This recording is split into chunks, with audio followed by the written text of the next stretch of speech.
Miguel Dorati back here at the iBob Vaults, and we're going to go right back at you with a UFC video blog here.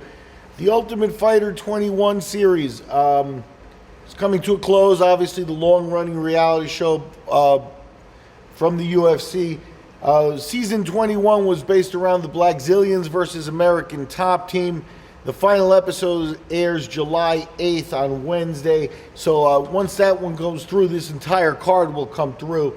The finals are Sunday, July 12th. So they got back-to-back shows this weekend. Also out in Las Vegas. They've put a couple of fights up on top of the, most of the matches get made from the guys on the cast of the show, but they put a couple of fights on top that are interesting, and we're going to go through the odds for those first. The main event is at welterweight. It's a 5-rounder. Features Jake Ellenberger and Stephen Thompson. Thompson, minus 220, favorite, with Ellenberger at plus 180. Over-under, like I said, it's a 5-rounder. The over-under's at 2.5, with the over at minus 145 and the under at plus 125. Thompson favorite. Ellenberger, it's always the same story with Ellenberger nowadays, and he's 30 at this point, so it's hard to say that he's going to change or continue to evolve as a fighter. It doesn't favor him. This is a 5-round fight. He's got a great first round. He comes out, he's usually very explosive. Once he gets guys that are able to withstand that, though, and they extend the fight on him, things become a little more complicated. We'll see if Thompson's able to do that. Thompson's riding a nice streak in the UFC, and he's hoping to win this, because this would be considered a step-up fight. The second fight in support there, also at welterweight, features Cesar Ferreira. He's the underdog at plus 220, facing Jorge Masvidal. Masvidal minus 260.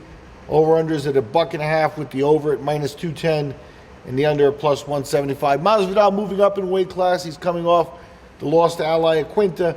Masvidal's been around for a long time. He's fought at welterweight at past times in his career. It was, early, at some point when you get raised in level and you hit the UFC, it suits you to tighten up your game and maybe go to a lower weight class. But in Masvidal's case, may have worked against him. He's a big, long kid, and he may be better suited in the welterweight division.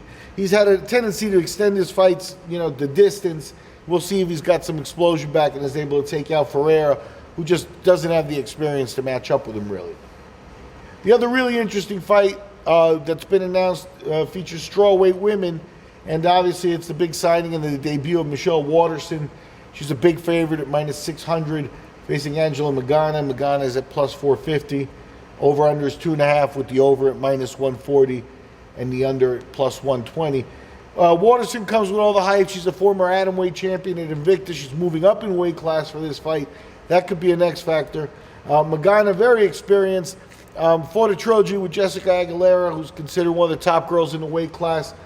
She actually has a win over Aguilera in one of those fights. But she's dropped a few fights in a row. Hasn't gone well for her in the UFC either.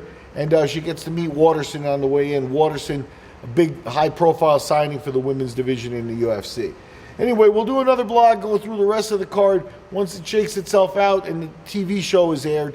But those are the three main fights for this Sunday night's UFC Ultimate Fighter 21 finale. We'll talk to you after the fight.